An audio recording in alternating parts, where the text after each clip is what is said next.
Hi guys, how's it all going? Thanks for joining me today.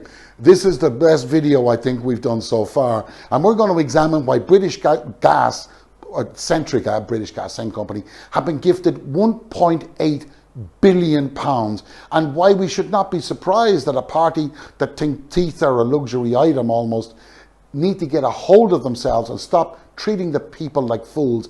And for anybody that thinks Brexit had nothing to do with this, you're a bloody fool. So if you're listening out there, Nigel, come up in front of the class, you might learn something here. What we're going to learn is this Centrica company is in the energy business. Now, the energy is made up of raw materials, it's made up of power generation, it's made up of distribution to the grid, and then it's made up of distribution from the grid to the homes. Centrica are involved in everything, and they've got a guaranteed cash cow every year, guaranteed by the Conservatives.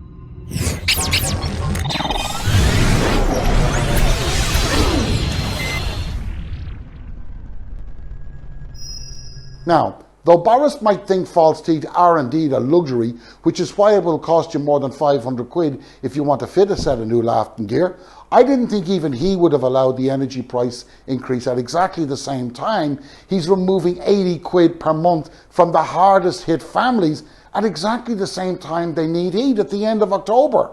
You know, that's unless, of course, heat is now considered a luxury item, but yet that is exactly what's happened.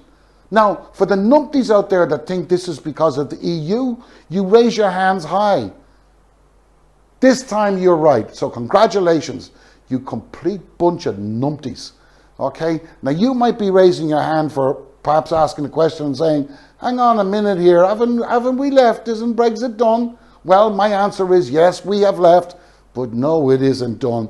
Man, it isn't even close to being half done. British Gas have just been given a license, a pure license to collect money from British taxpayers. 1.7 billion is going to go straight into their arse pocket. Why?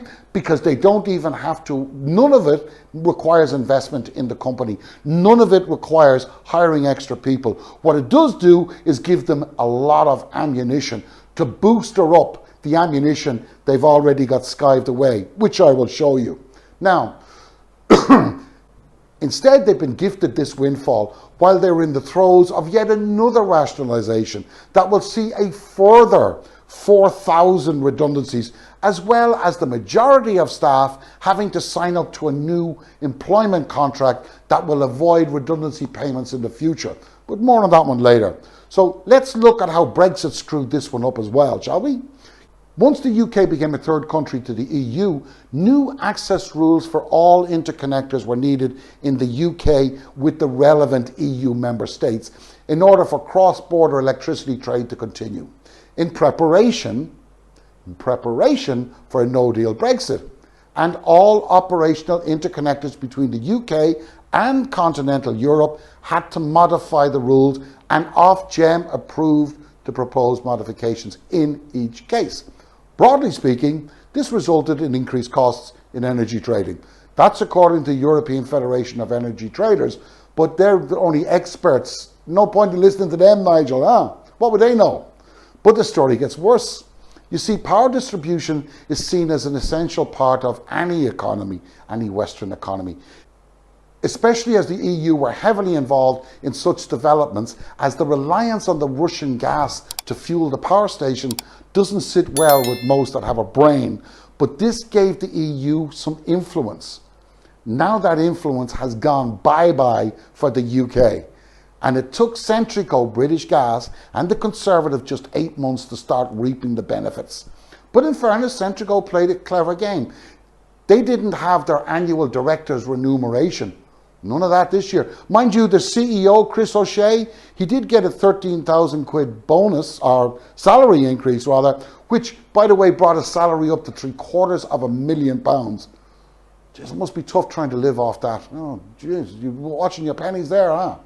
But what needs to be understood here is that the raw materials for producing the power used by British homes was significantly reduced throughout last year and to the early part of this year, as you can see in the graph. You can also see that the graph on the right refers to what is known as the average UK-based load rate. This refers to the cost of supplying a pre-agreed fixed amount of power to the grid, okay? To go into the grid. Then you've got the wholesale companies who buy it up and ship it out to the people. So you can see the price of that dropped significantly. But when you look at the average price of electricity during the same period, bearing in mind that fuel costs are 40% of sales cost of a unit of electricity, you would have expected to see a massive drop in electricity bills in the second half of last year or the first half of this year. And in fairness, they did drop. Yeah, like a bloody hammer, they dropped right in your head. They went up by 14.5%. They went up. The prices came down, but the charge to the end user, that went up. But now back to these Centrica boils. Their magic trick. So how did they do the trick? How did they say we lost money? You know, well, that trick is easy. There's no pen and teller needed for this one. It's a really simple trick so long as you have an accomplice. And behind the curtains with the Conservative government willing and ready to spring the trap. And that's exactly what happened. And to hell with the consequences for everybody else. To hell with the poor sod on the street. You know, you see, they made an operating profit of £500 million last year. But for the second year in a row, they introduced exceptional charges of 1.5 billion, made up of restructuring and pension strain costs of 274 million and impairments of 1.3 billion, respectively. Now, this doesn't mean that the money's gone. No, it doesn't mean that. It means that you should be suspicious when you do it 2 years in a row, because there's a couple of things that happens. One, you don't have to pay any tax. And two, you seldom see a company doing that when it's made a profit.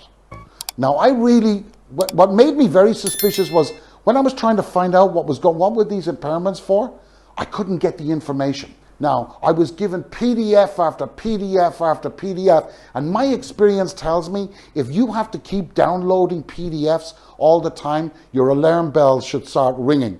And mine were going off like a bloody fire brigade engine. It was ridiculous, but eventually I found it. And it took me about 5 hours to find it, and that was 100% correct. These guys disguise in their accounts that they have 1.82 billion in cash. Now take it from me. If a company has 10% of its annual revenue in cash in the bank, it's doing well. If it's got an asset to liability ratio of 1 to 1 or 1.1 to 1, it's doing well. In total, this company has cut 5,000 jobs over the last 3 years. And they're going to cut another 4,000. Plus, they're trying to introduce this fire and rehire policy that has been put on hold since August because they were facing a strike. They've created exceptional impairment costs on a massive scale, avoiding all company tax as they boost their pension fund, which I guarantee they'll leverage off in the future. But it's not the business in Britain that's causing the problem. It's their gas exploration that's causing the problem in the North Sea and in Canada. But it's the British taxpayers who are paying for it. But none of this would have been possible without Brexit. I've seen sharp accountancy practices. This is not illegal, please don't get me wrong. But any company of that size that has massive impairment costs and still has a huge amount of cash in the bank, whoa, and an asset to liability ratio like they have, man, you should be ringing the bells.